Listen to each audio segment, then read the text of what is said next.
Hello, welcome back to the show. In this episode, I want to talk about something I forgot to mention in the last episode that I uploaded, which will make more sense to you if you watch the YouTube versions of this show and less sense if you're listening to the podcast. But the message that I'm going to talk about is still the same, so it's just as valid.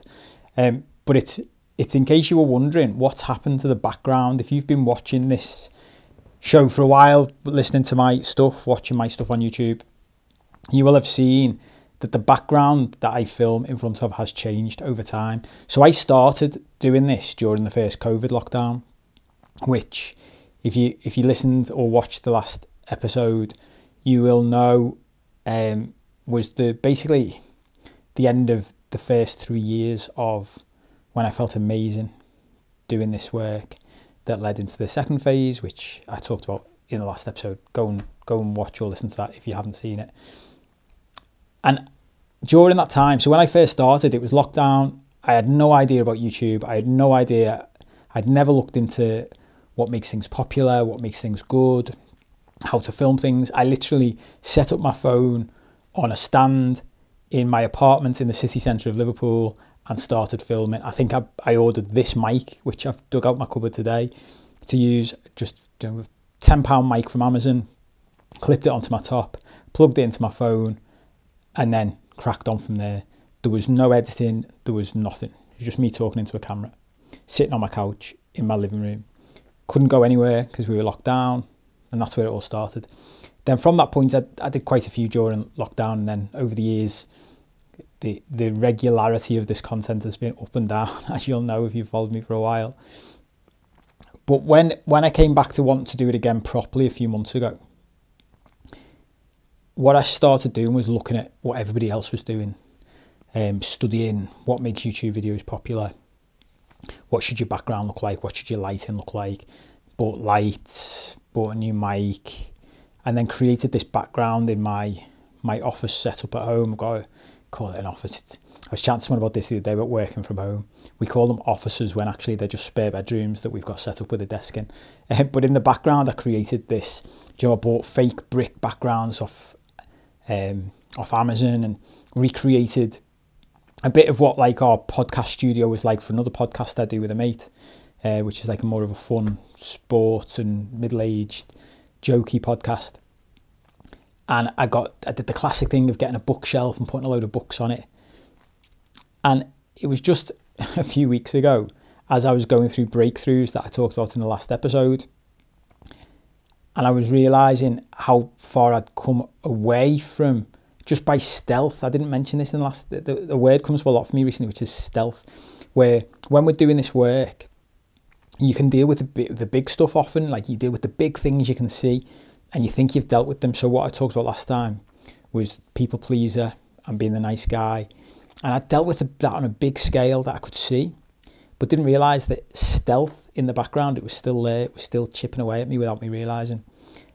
And what I realised when I reflected on the YouTube stuff I'd been doing and the new setup was that I'd gone away from just being me and just speaking to camera and just doing naturally what I do naturally.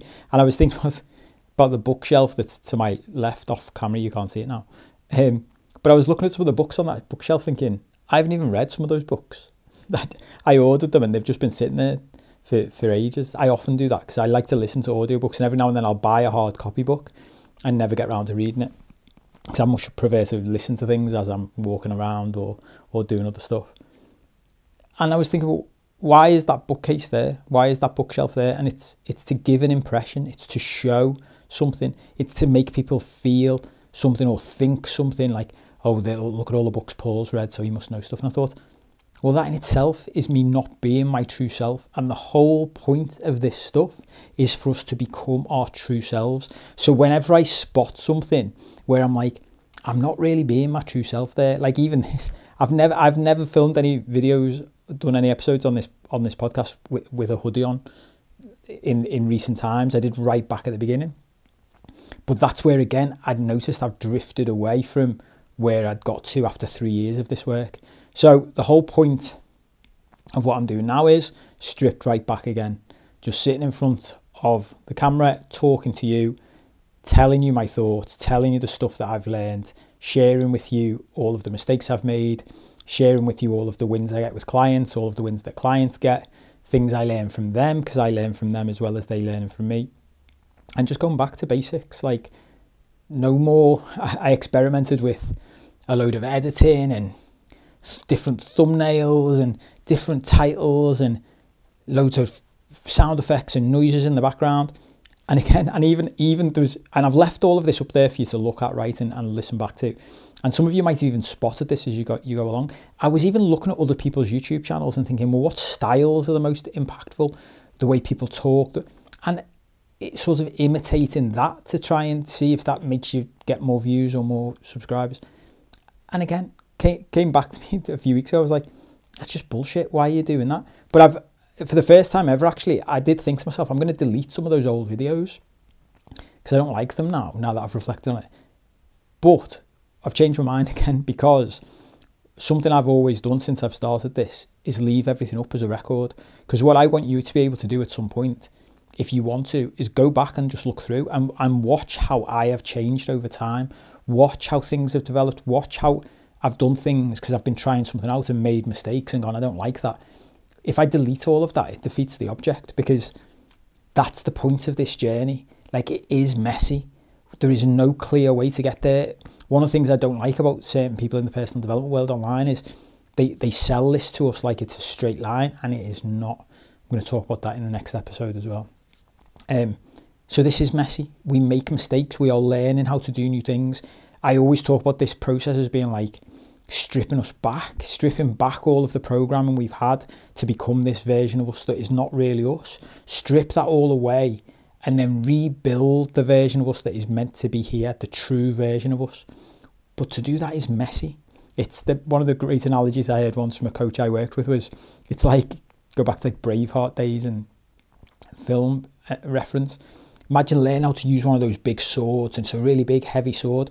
When you first pick that sword up and you start using it, it's going to be messy. You're going to be swinging it. It's going to be too heavy. You're going to be hitting things you're not meant to hit. You might chop off a few heads you weren't meant to chop off. You might injure a few people. You might injure yourself. But that's what happens when you're learning. What we want to do is get stronger, get more experienced, learn how to use the new skills, learn how to use the new weapons properly, and then we become an expert. That's the point of this. You will see themes of all of this stuff as I talk through the next episodes. We're going to be back. This is going to be regular stuff now. You'll have spotted, if you're watching this on YouTube, I've been wearing the same hoodie for a few episodes. There will be to come as well, because I'm filming a load at once, so that we've got a few weeks of content all lined up. And this is the catchphrase of this episode, isn't it? That'll be in another episode as well coming up. The secret to doing this stuff and to changing our lives, which I have realised over the past 6 to 12 months of studying very, very successful people. But that is to come. If you like this stuff, do me a favour as a thank you, because it's all free. Click the like button. That helps YouTube to know people like it. If you're watching it on YouTube, click the subscribe button. Write in the comments any questions you've got, any thoughts you've got, any feedback you've got. Write anything you would like me to talk about that I don't already. If you want to join my free community, you can see the link underneath this show on the podcast or on YouTube. It's completely free. You can come and join other people who are on this path with you. Community is very important in this work. One of the mistakes I've made over time is not having enough people around me, which is why I've developed a community, so you can meet like-minded people who are doing the same thing as you are, trying to change their life. It's really important we have that support. That's it. Thank you for tuning in. I'll see you next time.